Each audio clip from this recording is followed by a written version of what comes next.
तो नमस्कार दोस्तों, एक्सेलेंट 2.0 में आपका स्वागत करता हूं। मैं धीरज कुमार। तो दोस्तों आज हम बात करने वाले हैं कक्षा 10वीं के गणित एक्सरसाइज है आपका पृष्ठीय क्षेत्रफल एमायतन करके चल रहा है। इसमें जो एक्सरसाइज को हम लोग प्रारंभ किए हैं वो 13.1 है। जैसा कि 13.1 एक्सरसाइज के प्रश्न नंबर 1 व 2 व 3 तक के प्रश्नों को कर दिया गया। तो आज हम प्रश्न नंबर 4 को लेकर बात करना चाहेंगे।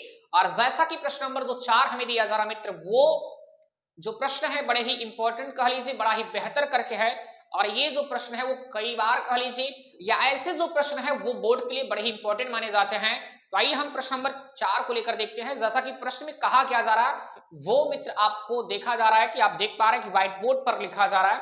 तो अब चलिए हम प्रश्न नंबर, जैसा कि मैंने कहा, चौथे क्वेश्चन को पढ़ते हैं। प्रश्न नंबर 4 में दिया जा रहा कि एक 7 सेंटीमीटर भुजा वाले या एक 7 सेंटीमीटर वाले घनाकार ब्लॉक है और उसके ऊपर एक अर्धगोला क्या है, अध्यारोपित है।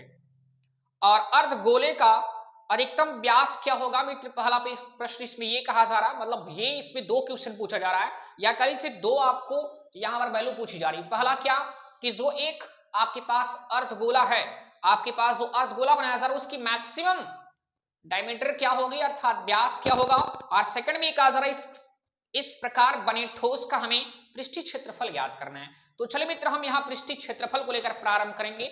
पहले ये है कि प्रश्नों को हम या कल इस फिगर को समझ लेते हैं। तो मित्र प्रश्न में ये कहा जा रहा है हमारे पास एक क्या है, इस प्रकार से कोई घन बनाया जा रहा है। क्या बनाया जा रहा है? घन बनाया जा रहा है। और इन घनों को देखा जाए तो कुछ ऐसी आकृतियां होती हैं घन की। और इस घन के ऊपर क्या है मित्र? एक अर्धगोले की आकृति बनाई जा रही है। और हम ये कह सकते हैं कि 7 सेंटीमीटर वाले, अर्थात जो हमें 7 सेंटीमीटर दिया जा रहा है तो किसकी वैल्यू दी जा रही है? जैसा कि हम देख पा रहे हैं जो हमारे पास घन है उस घन की जो भुजा है, प्रत्येक भुजा या ये कह लीजिए कि घन की जो प्रत्येक भुजाएं होती है वो समान होती है। तो यहां अगर ये भुजा आपको 7 सेंटीमीटर दिया जा रहा है तो मित्र ये भी आपको 7 मिलेगा और ये भी क्या मिलेगा? 7 मिलेगा। कहने का अर्थ यह है कि इनकी लंबाई, चौड़ाई और ऊंचाई सभी सेम होता है और सभी की वैल्यू क्या मिलेगी? आपको 7 ही सेंटीमीटर मिलेगा। इसके बाद इसके ऊपर एक अर्धगोला अध्यारोपित है। तो मित्र हम देखते हैं कि किस प्रकार से जो यहां पर अर्धगोला बनाया जा रहा है वो किस प्रकार से दिखाया जा रहा है। देखिएगा यहां कह लीजिए इसके ऊपर यहां पर एक अर्धगोला क्या है? अध्यारोपित है। इस प्रकार से कह सकते हो यहां एक अर्धगोला क्या है? अध्यारोपित है। जब अर्धगोला अध्यारोपित है मतलब कह लीजिए इसके ऊपर एक अर्धगोला इस प्रकार से रखा जा रहा है। इतना तो आप समझ पा रहे हैं। एक घनाभ है और घनाभ के ऊपर घनाभ नहीं, सॉरी, घन है, क्यूब है, क्यूबाइड नहीं है। एक घन है और उसके ऊपर क्या है? एक अर्धगोले की आकृति रखी जा रही है। अब यहां अर्धगोले की आकृति रखने के बाद ये कहा जा रहा है कि हमें अगर देखा जाए ये जो अर्धगोला है इसकी जो मैक्सिमम व्यास क्या हो सकती है? तो मैक्सिमम व्यास का अर्थ होगा कि जो अर्धगोला है वो टिका किस पर है? ये घन के फलक पर ही टिका है, ऊपरी फलक पर क्या टिका है। अगर हम बात करें यहां से लेकर यहां तक कह लीजिए या यहां से लेकर यहां तक, इस प्रकार ऐसे ऊपर क्या हुआ? रखा हुआ है। इस प्रकार मान लीजिए आपका घन हुआ, इसी प्रकार अर्धगोला ऐसे रखा जाएगा तो ये देख सकते हो इसकी टोटल व्यास क्या होगी? इसकी टोटल जो व्यास होगी इस घन की भुजा कह लीजिए, फलक कह लीजिए, किनारा कह लीजिए, उसके बराबर होगा। इसका अर्थ ये बना कि यहां पर देखा जाए अर्धगोले का जो व्यास होगा या अर्धगोले का मैक्सिमम जो डायमीटर होगा वो कितना होगा? तो घन की भुजा के बराबर। तो ये चीज मैं पहले आपको दर्शा देता हूं यहां से क्या कि मित्र यहां पर जो बनेगा हम लिख सकते हैं कि पहले क्वेश्चन का जवाब यह है कि अर्धगोले का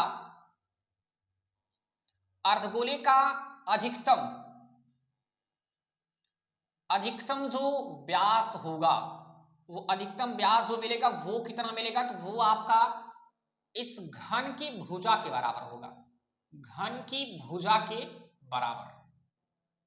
और जैसा कि घन की जो भुजा है वो 7 सेंटीमीटर के बराबर है तो मैं ये कह सकता हूं यहां जो अधिकतम व्यास होगी, डायमीटर मिलेगा, वो आपको 7 सेंटीमीटर के बराबर होगा।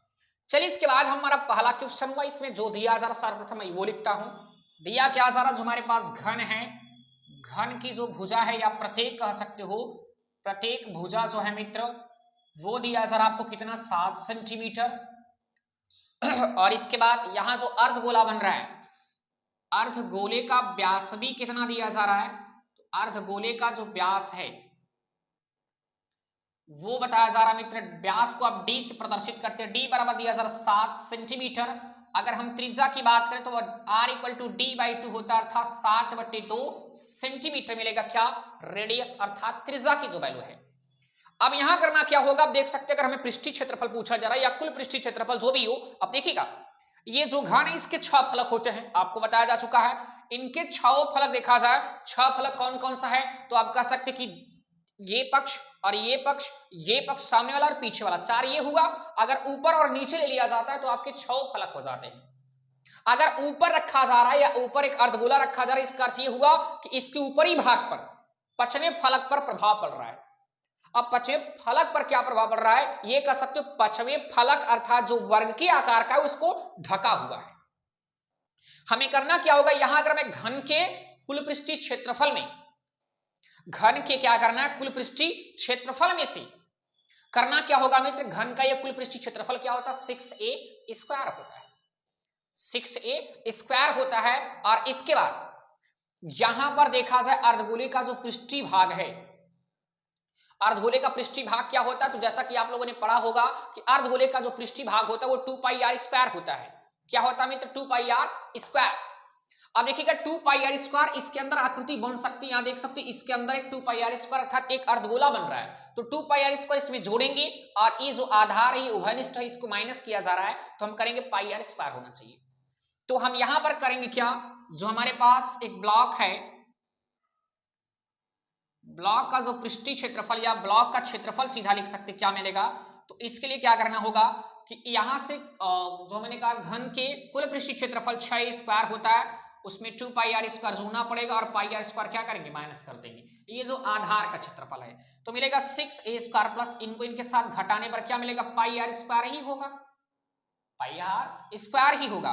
रख दीजिए 6a, a की वैल्यू क्या 7 का वर्ग करेंगे या 7 गुणे 7 कर सकते हो, प्लस होगा पाई का मान 22/7 और r की वैल्यू जो है 7/2 और 7/2 आप 2 बार लिख सकते हैं। 7 से 7 कटा और 2 1 का 2, 11 दूना 22।